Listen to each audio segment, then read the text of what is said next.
Prosecuted for undertaking. Yes, you heard that right. One of my viewers received a request for driver information prior to receiving a notice of intended prosecution via a submission sent to Operation Snap for undertaking. This can very swiftly end the internet myth that undertaking is where you are in an offside lane, you move to a near side lane and pass another vehicle and then return to your offside lane. Now, you might very well point out that the act of undertaking isn't illegal, which it isn't, but it is classed as careless driving if you pass on the left in a way that isn't in accordance with the highway code. Whenever I discuss passing a lane hogger on the left, I always warn that you have to be aware that this could happen, and if it's witnessed in evidence, you could be on for a hiding, as my mum would say. This camera car driver sent this footage of one of my viewers proceeding in lane 2, passing cars that were in lane 3 and lane 4. My viewer says that they weren't at the speed limit themselves, and the cars in lane 3 and 4 were also slower than him, so he continued in his lane, which was lane 2. I have always explained when discussing passing on the left or undertaking lane hoggers that the only time the highway code says that you can pass on the left is in congestion, where the lane to your offside is slower than yours, or if a vehicle is turning right. And by congestion, I mean congestion. Vehicles that are flowing like this, unfortunately, are not in congestion. Congestion is slow-moving traffic, so maintaining your lane that you were in and passing on the left will not cut it. I absolutely get that it's frustrating and becoming more of an issue, but with the current rules of the road, you can't do it if you don't want to risk getting in bother.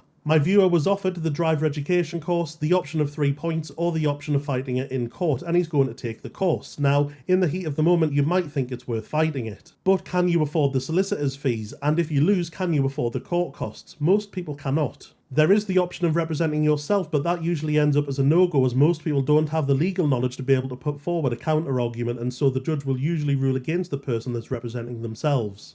So in the end, if you can't afford to fight it, it probably is worth just taking the course. You have to pay for the course, but at least you don't get any points and you don't have to declare a conviction on your insurance. Now, I'm not saying that I see anything wrong with maintaining a lane and passing lane hoggers in the lane that you were already in. I've done it, and I probably would do it if I'm being held up significantly. With slower driving on dual carriageways and motorways being on the rise, along with lane hogging being on the rise, maybe we need to think about what solutions could be put in place. Do we get rid of lane discipline rules and use the motorways like Americans and their freeways? Do we go authoritarian and put up more cameras and issue more fines? If you say yes, you can no longer have a dig at Cycler Mikey, by the way. Or do we set up minimum speed limits for lanes other than lane 1? Do we say you have to be going at least 65 to use lanes 2, 3 and 4, etc.? I don't have the answer, but you are going to have to be careful out there if you're going to pass a lane hogger on the left. And just to round this one out, the dictionary definition for undertaking on a road is passing someone on the near side, and the dictionary definition of overtaking is passing someone on the offside. There's no wording about moving out and then moving back.